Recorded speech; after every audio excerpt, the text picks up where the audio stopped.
Bismillahirrahmanirrahim. Assalamualaikum warahmatullahi wabarakatuh. Waalaikumsalam warahmatullahi wabarakatuh. Perkenalkan, kami dari kelompok 2 yang beranggotakan 3 orang, yaitu saya sendiri, Renadi Cahaya Kuncoro dengan NIM 352411141.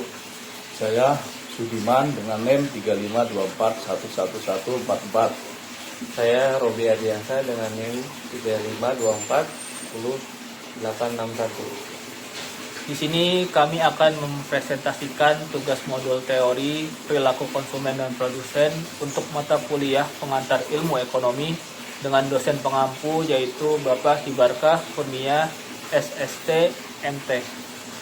Baik, selanjutnya langsung saja ke presentasinya. Teori perilaku konsumen dan produsen. Tujuan pembelajaran yaitu mengidentifikasi perilaku konsumen dan produsen, mendeskripsikan teori perilaku konsumen, menunjukkan berbagai tujuan produksi, dan mengidentifikasi berbagai faktor produksi. Konsumsi. Tujuan kegiatan konsumsi adalah untuk memenuhi kebutuhan hidup secara langsung. Yang A, pengertian konsumsi adalah suatu kegiatan yang bertujuan mengurangi atau menghabiskan faedah suatu benda, barang, dan jasa dalam rangka pemenuhan kebutuhan. Yang B, macam-macam barang yang dikonsumsi ada 2, yaitu barang konsumsi yang dapat dipakai berulang-ulang sehingga mengurangi nilai guna barang, dan yang kedua, barang konsumsi sekali pakai lalu habis. Yang C, ciri-ciri dan pembagian. Benda-benda yang dikonsumsi adalah benda ekonomi atau benda yang untuk memperolehnya diperlukan pengorbanan. Kedua, benda yang dikonsumsi ditunjukkan untuk memenuhi kebutuhan hidup. Yang terakhir, benda yang dikonsumsi akan habis atau berkurang nilainya secara berangsur-angsur sampai tidak dapat digunakan lagi. Faktor-faktor yang mempengaruhi tingkat konsumsi.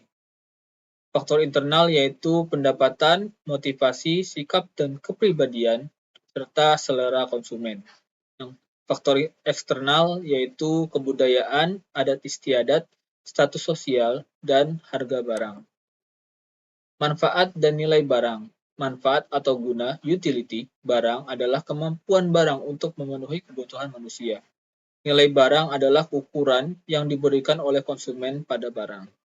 Penggolongannya terdiri atas 2, yaitu nilai pakai, value in use, dan nilai tukar, value in exchange.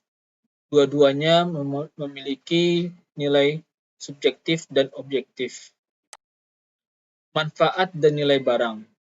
Manfaat dan nilai barang dalam rangka memenuhi kebutuhan manusia disebut nilai guna barang utility. Yang pertama ada utility of form, kegunaan berdasarkan bentuk. Sebuah benda bertambah kegunaannya jika diubah dari bentuk asalnya. Contoh, kayu jadi lemari, kulit buaya menjadi tas. Yang kedua, utility of place, kegunaan berdasarkan tempat. Suatu benda bertambah kegunaannya jika dipindahkan dari suatu tempat ke tempat lain. Contoh, pasir banyak melimpah di sungai akan lebih berharga jika diangkut ke daerah perkotaan sebagai bahan material atau bangunan. Yang ketiga, utility of time, kegunaan berdasarkan waktu. Suatu benda akan bertambah kegunaannya jika digunakan di saat yang tepat. Contoh, payung saat hujan. Yang terakhir, utility of ownership, kegunaan kepemilikan. Suatu benda akan bertambah kegunaannya jika sudah dimiliki, misal tanah kosong, ketika belum dimiliki belum bisa dimanfaatkan optimal, tetapi sudah dimiliki jauh lebih bermanfaat. Manfaat dan nilai barang. B. Nilai pakai atau tukar. Sebuah benda dapat dimanfaatkan jika memiliki nilai objektif dan nilai subjektif. Yang pertama, 01 objektif.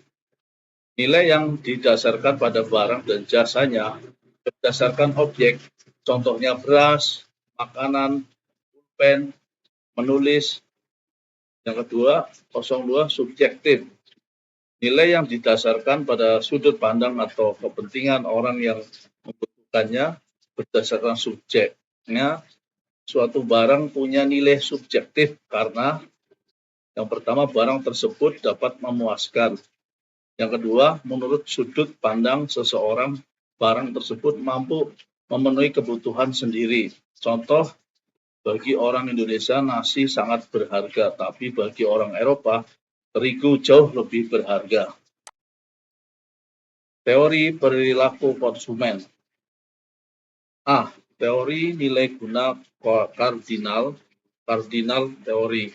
Keputusan untuk mengkonsumsi suatu barang berdasarkan perbandingan antara manfaat yang diperoleh dengan biaya yang harus dikeluarkan.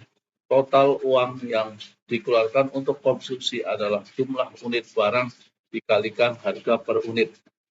Untuk setiap tambah konsumsi, tambah biaya yang harus dikeluarkan sama dengan harga barang per unit. B. Teori nilai guna ordinal teori. Menurut teori ini, kegunaan suatu barang dan jasa tidak dapat dihitung, hanya dapat dibandingkan. Teori ordinal dijelaskan oleh kurva indiferensi.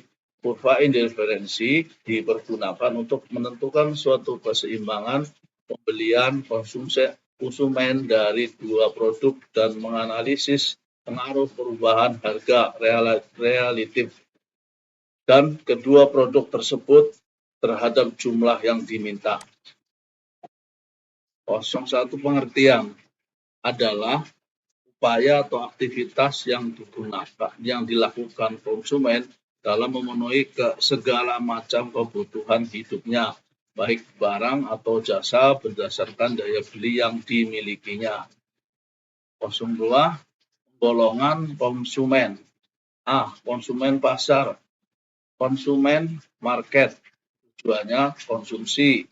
B. Konsumen industri, industrial market, konsumen yang melakukan konsumsi bahan baku untuk proses berikutnya biasanya terdiri dari wakil perusahaan industri. C. Konsumen di pasar ulang atau reseller market, konsumen yang menjual ulang barang untuk memperoleh keuntungan. 03 pola konsumsi. A. Penghasilan yang diperoleh. B. Tingkat pendidikan. C. Tempat tinggal dan iklim. D. Agama dan kepercayaan. E. Umur. F. Kebangsaan. G. Pekerjaan. Yang 04 tipe konsumen meliputi A. Pembelian setia. B. Pembelian oportunis. C. Pembelian karena tawaran terbaik. D. Pembelian kreatif. E. Pembelian iklan. F. Peminat. G. Pembelian teliti. 05 watak konsumen meliputi A. Penghasilan yang diperoleh. B. Tingkat pendidikan. C. Tempat tinggal dan iklim. D. Agama dan kepercayaan. E. Umur. F. Kebangsaan. G. Pekerjaan. 06 teori konsumen meliputi A. Teori Goshen-I. Konsumen akan terus-menerus memenuhi kebutuhan sampai tingkat kepuasan menurun. B. Teori Goshen-II. Konsumen akan memenuhi berbagai macam kebutuhan sampai mencapai tingkat intensitas yang sama. Terima kasih. Perilaku produsen dan konsumen. Perilaku konsumen adalah upaya atau aktivitas yang dilakukan konsumen dalam memenuhi segala macam kebutuhan hidupnya, baik barang atau jasa yang didasarkan daya beli yang memilikinya. Pengertian perilaku produsen adalah segala tindakan atau kegiatan untuk melakukan aktivitas produksi. Berikutnya faktor-faktor yang mempengaruhi perilaku produsen, yaitu kreativitas dalam menciptakan barang, perannya sebagai kreator dan desainer. Berikutnya kesediaan faktor produksi dan keberadaan alat, letak, dan tempat untuk proses produksi. Pangsa pasar atau segmen pasar atau market. Berikutnya produksi. Pengertian produksi. Produksi adalah kegiatan menambah nilai guna suatu barang atau menciptakan barang baru sehingga lebih bermanfaat dalam memenuhi kebutuhan. Kegiatan menambah nilai guna suatu barang dengan mengubah sifat dan bentuknya dinamakan produksi barang. Kegiatan menambah nilai guna suatu barang tanpa mengubah bentuknya dinamakan produksi jasa. Yang kedua, tujuan produksi. Selain untuk memenuhi kebutuhan, ada beberapa tujuan dari kegiatan produksi, yaitu ganti barang yang rusak atau habis, memenuhi kebutuhan sesuai dengan perkembangan zaman, kemajuan teknologi, dan jumlah penduduk, memenuhi pasar dalam negeri dan luar negeri, memperoleh keuntungan, dan meningkatkan kemakmuran. Selanjutnya, faktor-faktor produksi. Faktor produksi alam adalah kekayaan yang terdapat pada semesta alam raya yang dapat digunakan dalam proses produksi. Faktor produksi terdiri dalam tanah, air, sinar matahari, udara, dan barang tambang. B. Faktor produksi tenaga kerja adalah faktor produksi insani yang secara langsung atau tidak menjalankan kegiatan produksi. Menurut sifatnya, SDM dibedakan menjadi tenaga kerja jasmani dan tenaga kerja rohani. Menurut kualitasnya, SDM dibagi menjadi tenaga kerja terdidik dan tenaga kerja terlatih, tenaga kerja tidak terdidik dan tidak terlatih. C. Faktor produksi modal adalah benda-benda hasil produksi yang digunakan untuk proses produksi barang dan jasa. Fungsi modal dalam ekonomi untuk menghasilkan dan meningkatkan atau memperluas produksi. Berikutnya D.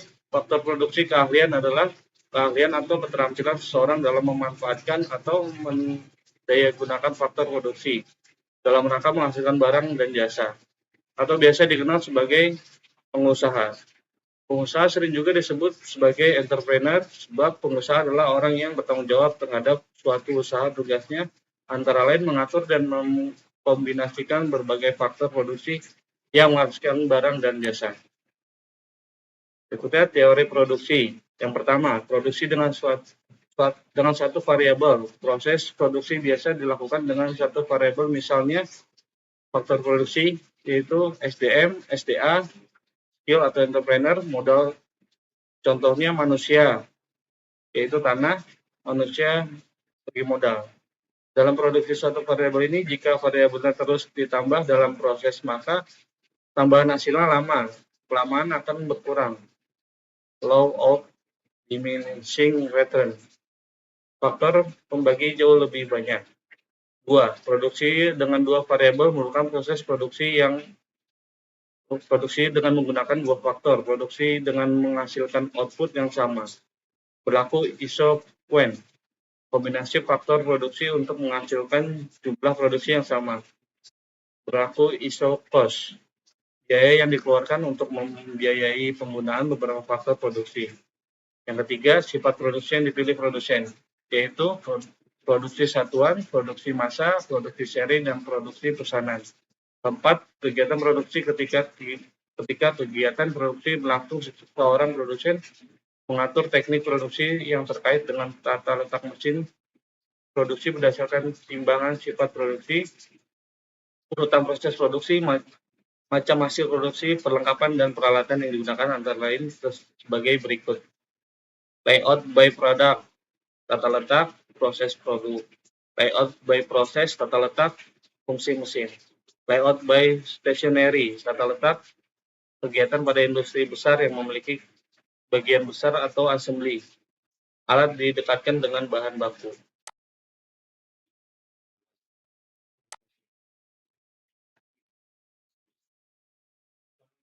Sekian presentasi dari kelompok kami. Apabila ada kekurangan baik dari kata maupun perbuatan, mohon dimaafkan. Billahi taufiq wal hidayah. Wassalamualaikum warahmatullahi wabarakatuh. Terima kasih.